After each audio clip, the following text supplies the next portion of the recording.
Okay, we'll begin. All right, so we are. Sorry, let me. This. I don't know if that's better. Okay, let me just finish up. I have two 0401 files. Okay, and we'll just finish up our talk on lambda functions. Okay. So we already did this stuff. Python functions are objects themselves. We did this on Friday. And, you can... So kind of the big deal here was that, I have a function that will go, for each string, apply a series of functions, okay? And I can do something similar where I created a list with the names of functions in here, and we will apply each of those functions to the values in the list. Okay, so we saw that on Friday, and we said we can do something similar with the function map. So map is kind of like Python's version of apply, where you take the name of a function and you apply it to a list. So here I've got map string.strip, which is the name of a function, which we are not calling in this moment, and we are applying it to all of the entries in states. Okay, and what string.strip does is it removes the extra white space. Okay, and so if we wanted to see kind of the output, when you run map, it returns what's called a map object, and if you wanted to kind of convert that into a list, you throw that into a list, and so that is the use of map, and it's very similar to apply. You give it the name of a function, it applies it to every element in the list, returns a map. Okay. So far, all of these things have used functions that we have defined, and Python allows you to kind of define functions on the fly, okay, without actually formally defining a function. They call these things lambda functions, and it uses the keyword lambda. And so here, I'm going to, I've got my list of state names with weird punctuation and capitalization. We're going to bring in the regular expression package, okay? And so here I can define, if I wanted to, I could define a function that replaces two spaces. Okay, so I'm going to use regular expression substitute, okay, RE sub, and it's going to substitute any instance where it finds two spaces and replaces it with one space. Okay, and so I could apply this function, and I've called this replace space, and I could use the map function to apply replace space onto every entry in states. Okay, and so when we see the output of this, we can see indeed it has replaced the two spaces that appear between South and Carolina with one space. Okay? It hasn't done anything else. It hasn't altered the punctuation or the capitalization, and also there were like 4 spaces in front of Alabama. Three spaces in front of Alabama. And so with the 3 spaces, 2 of those spaces got replaced with 1 space. So now we have just 2 spaces in front of Alabama. Okay? It's not the greatest function, but it works. Okay? I mean, it does exactly what we told it to do, which was find 2 spaces, and if it finds 2 spaces, replace it with 1 space. Okay. You might feel like it's silly to define a full function for something as simple as that. And so to run something like this, instead of calling list map and the function name here, we can define what's called a lambda function. Okay? And so instead of replace space, I just write lambda, okay? And this tells Python I'm defining a function on the fly. Okay? And basically, for lambda, it says taken in x, okay? X is basically the arguments. And so we're going to take in an x, and then this part right here is the thing that we're going to return, okay? So the lambda function's in the form of lambda, you give it the arguments, and then a colon to indicate you're defining the expression to return. And so here the expression we're going to return is substitute space, two spaces with one space, okay? And so I can run this, and it works, okay? It does exactly what we have up here. All right, what does this lambda function do? It says lambda string colon string dot title parentheses. That's the lambda function, and we're mapping it to states. So what's this going to do? It's going to put the values and states to title case, okay?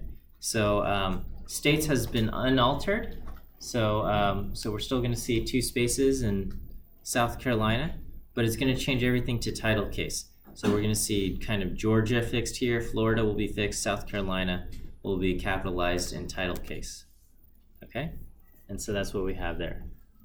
So again, it just says lambda, and then you put in the name of the argument. Most often you'll see lambda x colon, okay? But it doesn't have to be x, it could be any argument name, okay? And just like, you know, the way we define any kind of function, right? Here is something just a tiny bit more complex, okay? And so we're saying take x, and then and basically we have functions nested inside of each other, right? So I have x, and I've chained the methods x.title.strip, so it's going to put it in title case, then strip them, and then the result of this is fed into sub, where it's going to take any of these punctuation and replace it with nothing.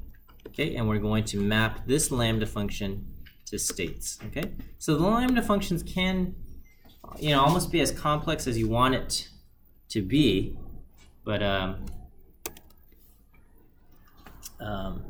maybe, you know, maybe it's better to keep them simple for the sake of readability. But a lambda function is often very useful because sometimes you just have a short function that you need to use, and instead of defining it somewhere with some weird name, right?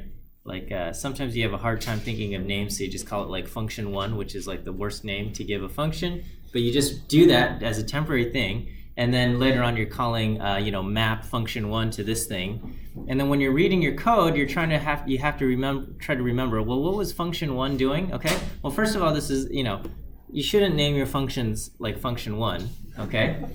But if you did, and you're trying to understand what map does with function one, it's confusing. But if it's a simple thing, you can write a lambda function, and then when you're reading the code, it's very clear immediately what that lambda function is doing, because what it's doing is written exactly there. Okay, so there's no having to remember the names of the functions of what each of these things are doing.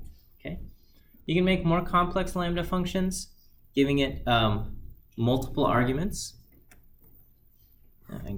Sorry, I must have duplicated this. Okay, and so here we're going to take lambda x and y, okay, and we're going to just return x and y, and we're going to map this, and we have to give it basically a list of arguments for x and a list of arguments for y, okay, and so basically when you do the map, it's going to map this function, which takes in two arguments, and it sees that you are providing it basically two lists, and it's going to kind of match up each element and do, you know, here it's going to take the 1 in for x and the 100 for y, the 2 in for x and the 200 for y, and so on and so forth.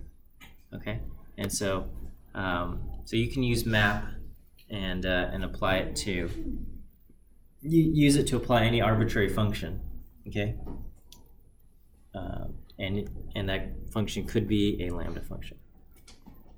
Okay, last bit of stuff that I want to cover regarding with NumPy is the linear algebra related stuff. Okay, so NumPy is gives us the vectorized computation abilities, and the NumPy computation functions are very fast. Okay, so you can do matrix multiplication of very, very large matrices very efficiently with NumPy.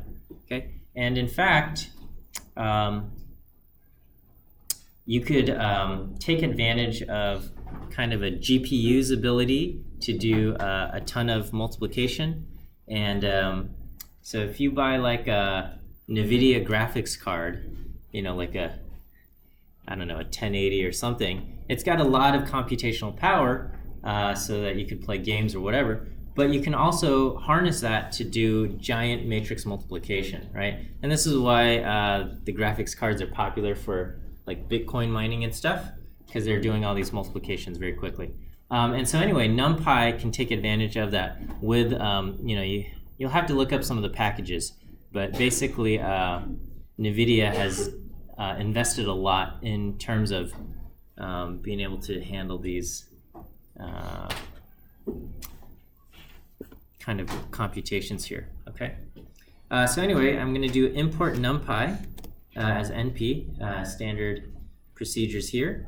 I'm gonna set up a small 2x2 matrix or 2x2 array in NumPy, okay? And here is another array, all right? So here, you know, these are just two ways of making the same thing. I called this one X and I called this one Y. All right, so I could just do A range, reshape it 2x2, or here I manually created it with 1, 2, and 3, and 4, okay? And so there's a few operators here, okay? So X star X is element-wise multiplication. So I'm doing 1, 2, 3, 4, and element-wise multiplying it by 1, 2, 3, 4. So 1 times 1 is 1, 2 times 2. In this corner I have 3 times 3, and in this corner I have 4 times 4. All right. The at sign, okay, you can use the at sign, and this is matrix multiplication. All right. So it's going to do kind of the rows, you know, the row of element 1 times the column of matrix 2 summed up. So I've got 1. Basically 1 times 1 plus 2 times 3, and that's 7. And then the next one I have 1 times 2 plus 2 times 4, okay, and that gives me 10, and so on and so forth, okay? Okay, and so that does matrix multiplication. That's the at sign. All right. You can also do dot. Okay, you can do dot, and that will be that's pretty much the same thing. Okay, so instead of the at sign, you can do np dot x comma x. You can also do x dot parentheses x. Okay, and this will also give. So there's a few things. So if x is a NumPy array, you might also see it written this way: x dot dot, okay, and then in parentheses the matrix that it's being multiplied against. Okay, so all three of these things are functionally equivalent. Okay, and then so if you want to do something like x times x transpose, that can be done as well. Okay, so this is x at x dot t. Use the at like without NumPy? You cannot use the at without NumPy. Okay, the at is a NumPy specific thing.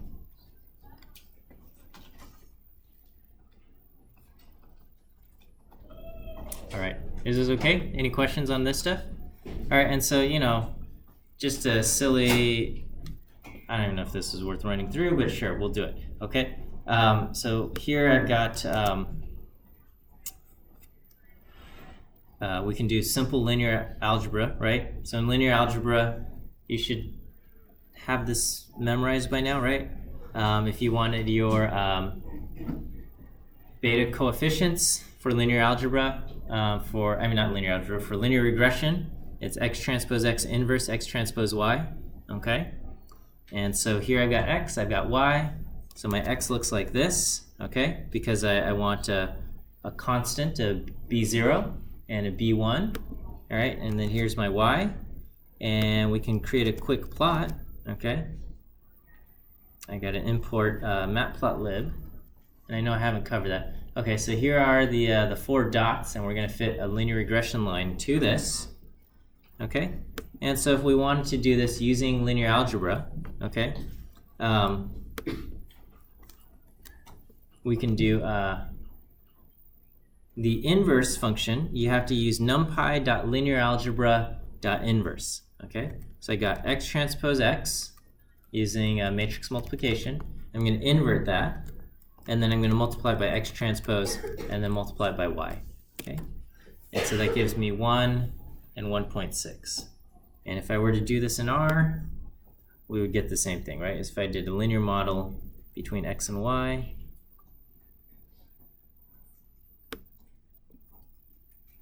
So the intercept is 1, and the slope is, all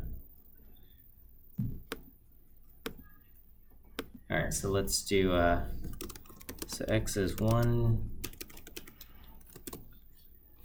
I guess 1 through 4. And y is going to be 2, 6, 4, 8. And if I do a linear model yx, okay, we get coefficients 1 and 1.6. So exactly what we have here. All right. Okay.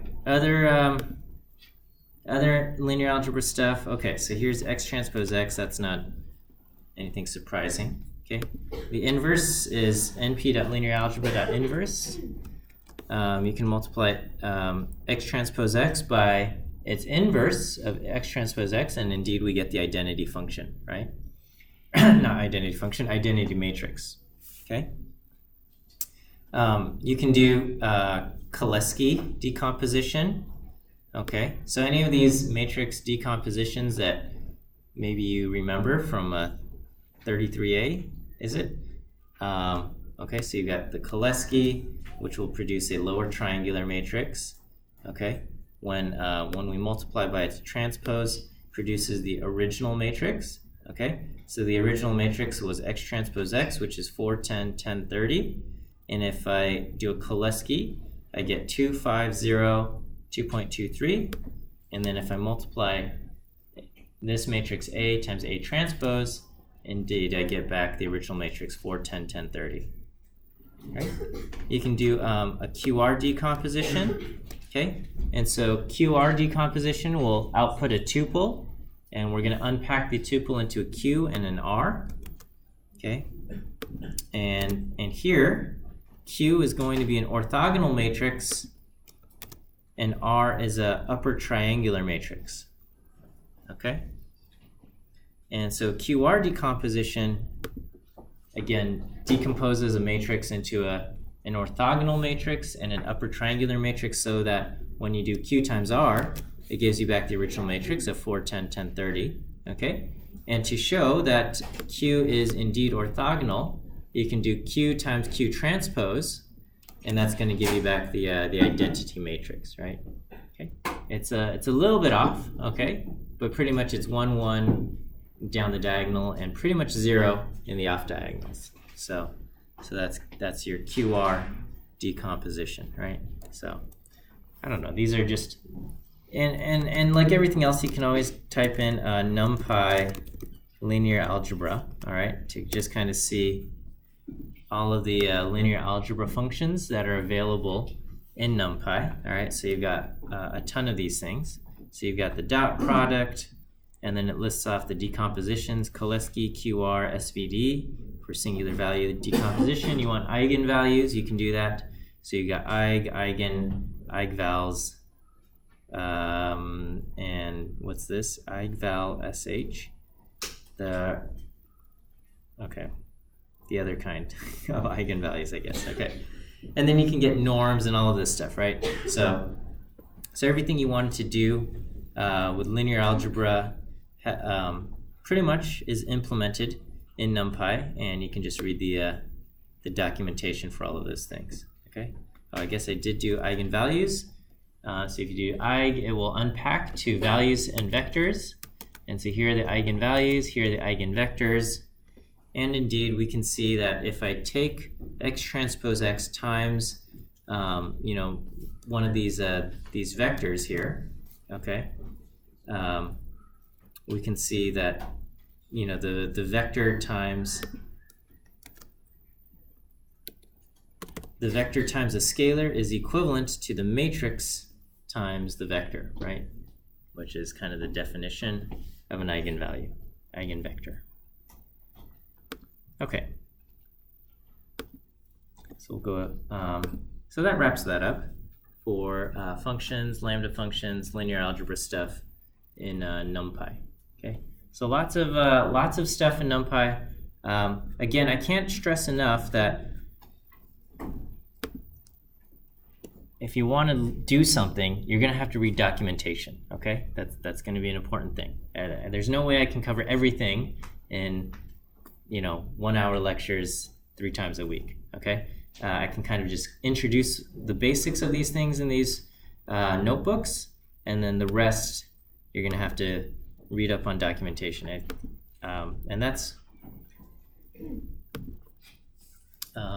how a lot of this stuff goes. Okay, so I'll introduce things, and all of the extra stuff you've got to read. Okay. All right. So now we get to finally introduce pandas, and it's week 4, and that's, you know, right on track. Okay. So pandas is going to be the primary package and primary way we're going to interact with basically data frames and data for us to analyze. Okay, so in R, everything is, whenever you do basically data analysis, it's probably going to be inside a data frame. And just like that, in Python, we're going to use a pandas data frame. Okay, so NumPy gives us, so base Python has no structure for data frames and has no structure for arrays. So NumPy gives us arrays, and pandas gives us data frames. And so in general, whenever you do some kind of data science project, you're going to always start off by importing those 2 packages. NumPy is NP and pandas is PD. Okay?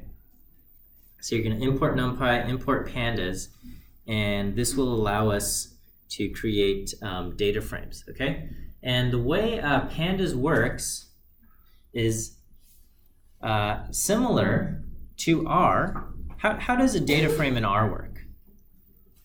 What is it? It's a list structure, and each list is each element in the list is a what? It's a vector, okay? And the restriction is that the vectors all have to be of the same length, okay? But if they're a vector, everything's of the same type.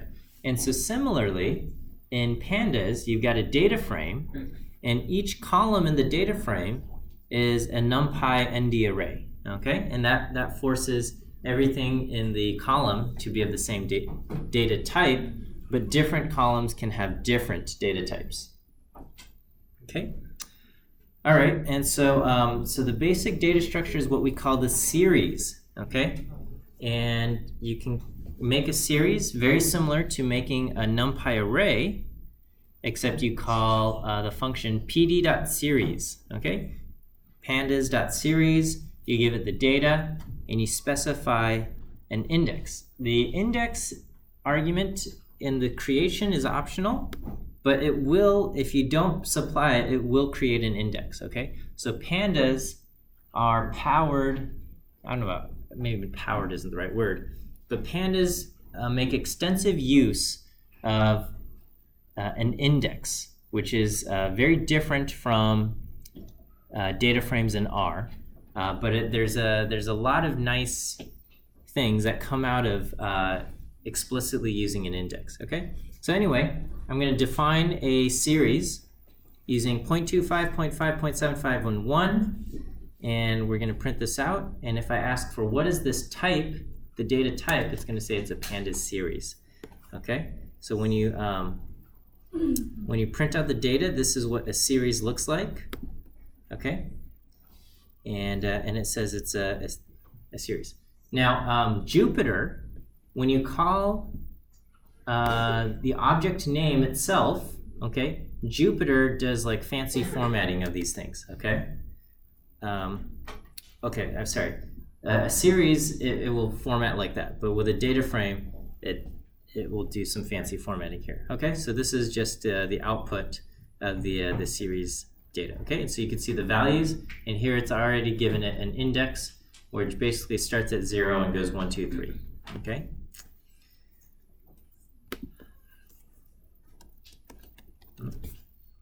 All right. You can ask for the data values. The data values themselves are NumPy array. Okay. So this is a series, and it's basically the values with an associated index. Okay. If you just call data.values, which is an attribute, the .values attribute of the series data, that's just a NumPy array. Okay. And then the index is another attribute of the series. I've got data.index, and we can see that it says it's a range index. Okay, so it's basically a range object, but it's treated as an index, and we can see this. Okay, and this will say, and it gets this fancy thing, pandas.core indexes range index. Okay, and this is what we've got. Okay, so that's basically the row names of the table. Those are the index, and we can see what happened to my mouse froze. Okay, or my scrolling function. Okay, just like anything else, you can subset a series. You can say what's the first element in the series, okay, and it's going to tell you it's 0.5. All right. If you select only one value, it's going to simplify it to just the thing. Okay, so here it says it's a float value. Okay, whereas here if I give it a slice, okay, so 1:3. Basically, it's going to give the rows 1 and 2, okay? This, it recognizes, is still a series, okay? All right, you can do fancy indexing, and you can say, give me row 1, row 0, row 2, and it will give you row 1, row 0, row 2, okay? Row index 1, 0, and 2 in that order. And we have that. Here I'm going to redefine the series, and I'm going to specify the index. So by default, it gave me a range index where it started at 0 and went row index 0, 1, 2, and 3. Here I'm specifying the index, and the index will be the letters A, B, C, and D. Okay, and so when I do this, I no longer have like the row numbers. I have the index A, B, C, and D. Okay. And so just like that, the values are a list. A NumPy array. And the index is an index object, okay? An index object. The dtype object is a little bit different from strings. This is something that pandas uses. And basically, dtype object contains string info, but also allows for missing values. All right, so here, with this, you can subset. So now I've got an index that has the letters, and I'm going to subset using the index position. So this will be subset data square bracket 1 gives me the value at index position 1, okay, assuming it's 0 indexed. And you can also subset using the name. So because A is associated with the first row, it's going to give me back 0.25. So I can do that. Okay.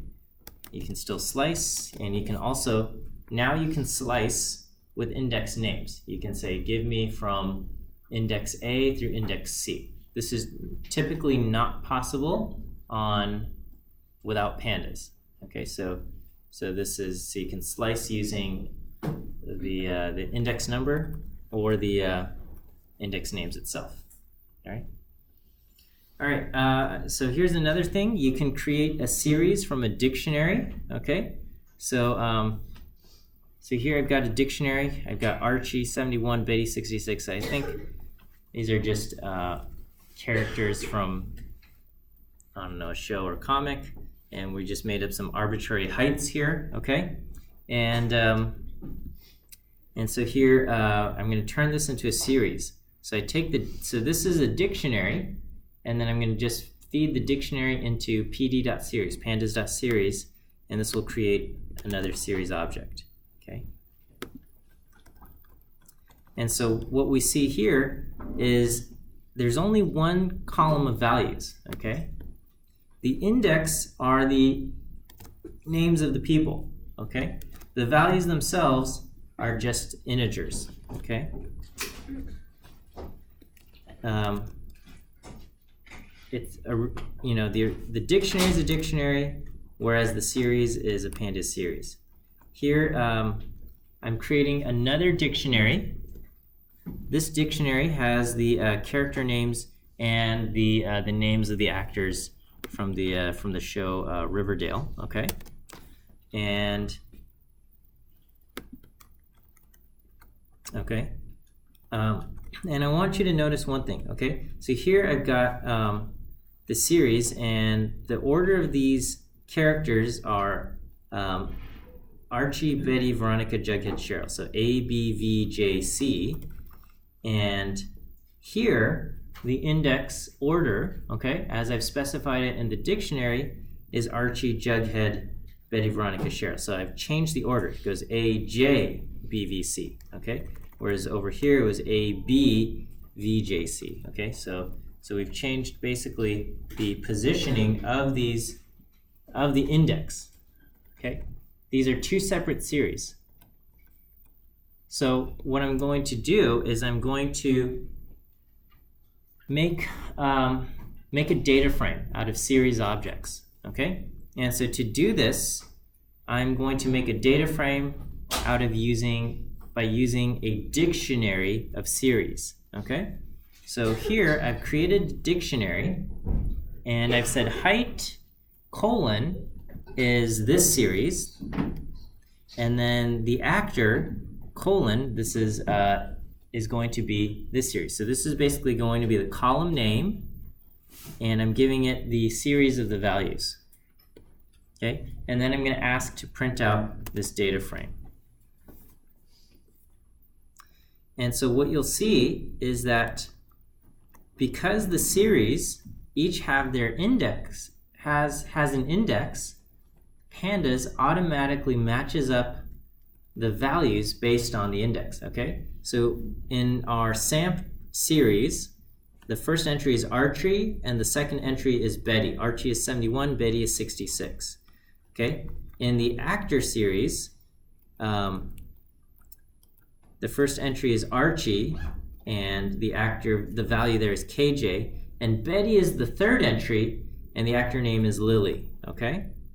When I create the data frame, you can see that it keeps Archie and Betty, and it has matched up, even though in the actor data frame, Betty is the third row, okay? It matches up that value to the correct index, okay? Whereas in R, if you just took a data frame and you took different vectors, it just leaves the vectors in their original order, okay? And so pandas data frames require an index, and if you wanted to combine them, you kind of need the indexes to at least match up with each other. Otherwise, you're going to get different kind of stuff, all right? And if we check for its type, indeed, it says it's a pandas data frame. All right, is the creation of this data frame okay? Using the dictionary where the key is the column name, and then the value is the series itself. Okay, so here's an alternate way to create a data frame. It's a little bit painful, but here I've got a dictionary where I've got a list of dictionaries, okay? Each dictionary has two keys, A and B, and different values, all right? And so here I can say make a data frame out of this list of dictionaries, and I supplied an index. Okay, and so indeed, it's taken each entry, each dictionary in this list, and kind of put them together here. All right. Okay, if I do something similar, notice what will happen. Here I've got a list of 3 dictionaries, okay? Except the dictionaries have different keys, okay? The first 2 dictionaries have keys AB and AB, but the third dictionary has keys A and C, okay? And so, so if I ask to make a data frame out of this, okay, without an index, okay, it automatically creates an index, okay, using 0, 1, 2. That's the range index, okay, that's its default behavior. And then, and it tries to match up the A's and the B's, and then it recognizes that there's 3 different keys, and so each key gets its own column from the dictionaries, and you get missing values here, okay?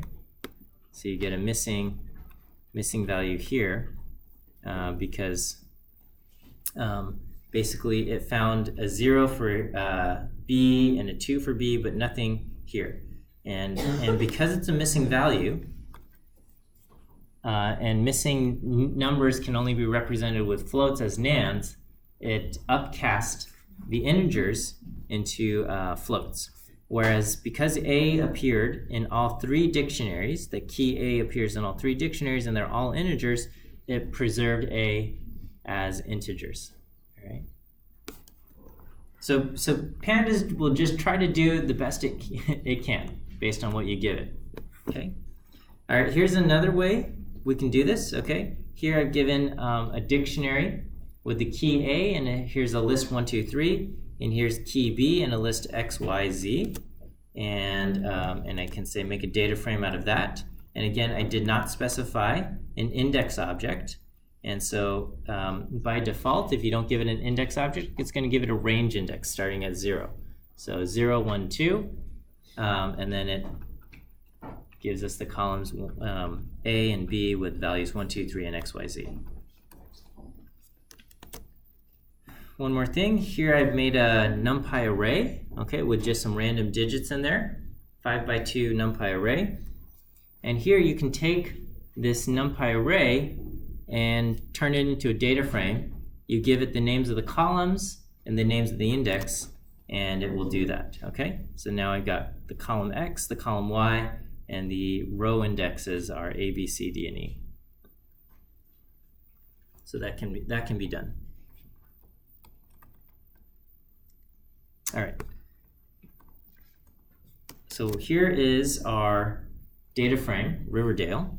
Okay. The keys are basically the column names. Okay. The column names are height and actor, and so you can pull out one of the columns by just specifying it using the square brackets. Okay, and it returns a pandas series object.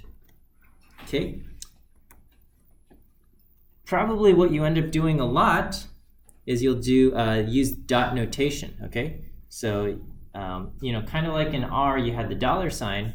With a pandas data frame, you can just use dot the column name. Okay, so here's the actor is the column name, so you can just do Riverdale.actor, and it will pull exactly that series out as well. Okay, and just like before, you can say I want the value at index 1, okay, and that will be Lily. Or because it's a series and everything has an associated index value, you can also subset it by providing the index. So you can say Riverdale.actor, give me the one for Jughead, and it says Cole. Okay. You can transpose a series, which I transpose the data frame, and so now the columns are rows and rows are columns. Okay. An important thing for subsetting is this dot loc for kind of locating certain values in the data frame. Okay, there's .loc and .iloc. All right, so first we'll cover .loc. So here, Riverdale.loc, Jughead is going to basically pull out the row associated with the row name or index Jughead. Okay, so that pulls out the row for Jughead, and it presents it as a series.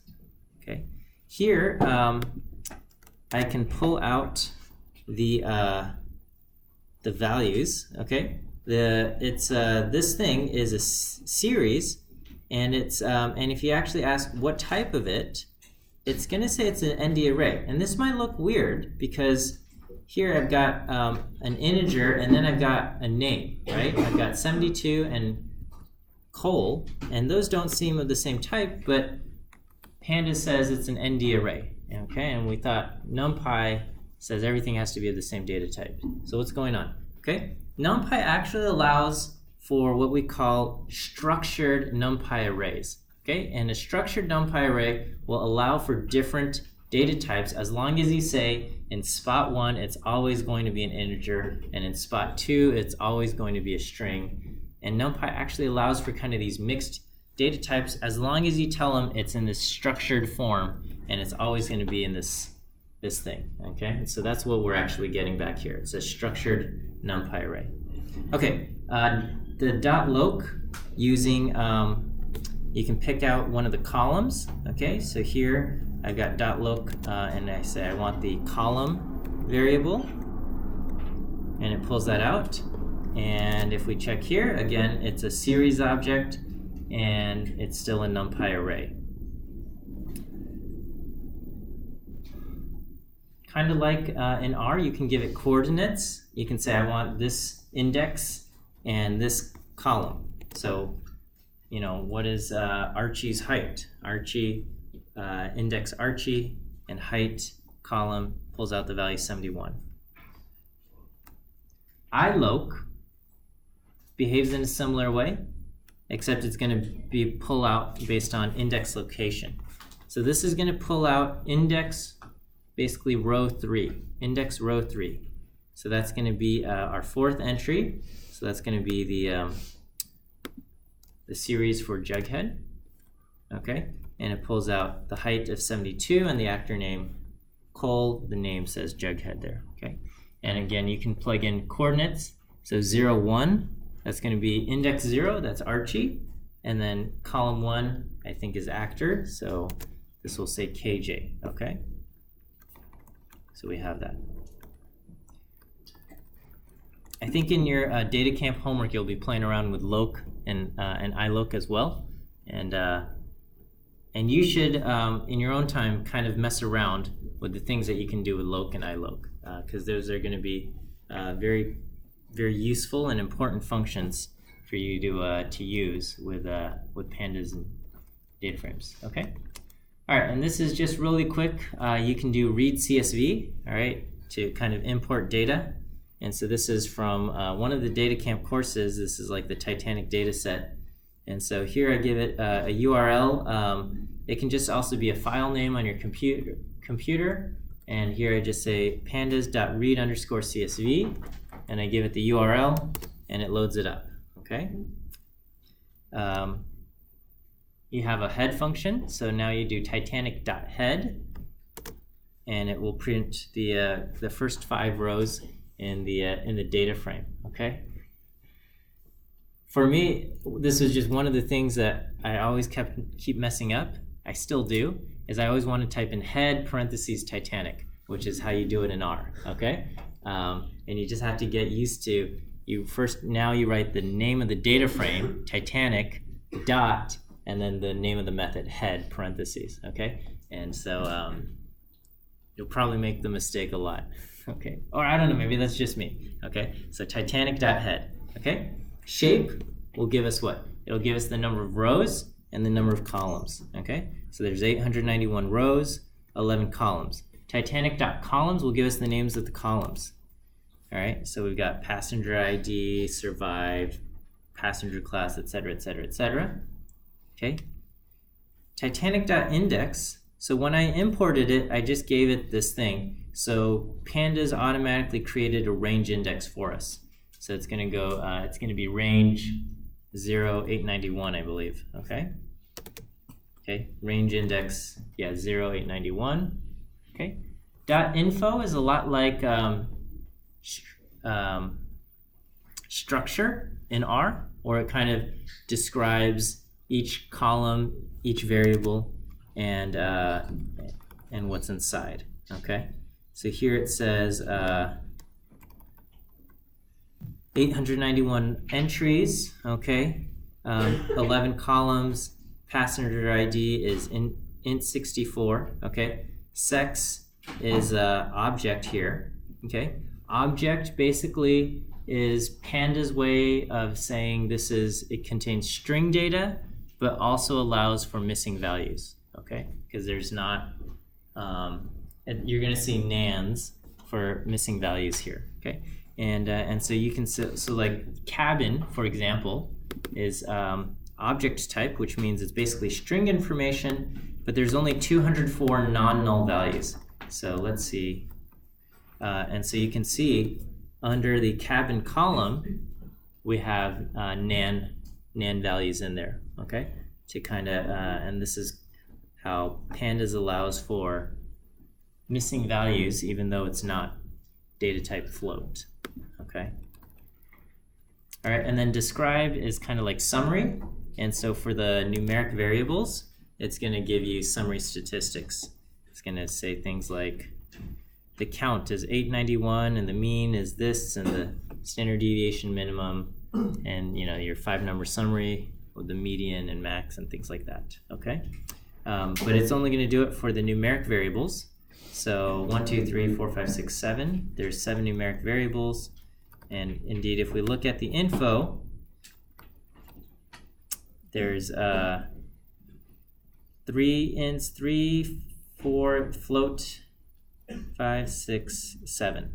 Okay, seven numeric values. The rest are object. Okay, and so yeah, so that's what you have there. Okay. That takes us up to 3:50, so we'll end there, and we'll see you guys on Wednesday.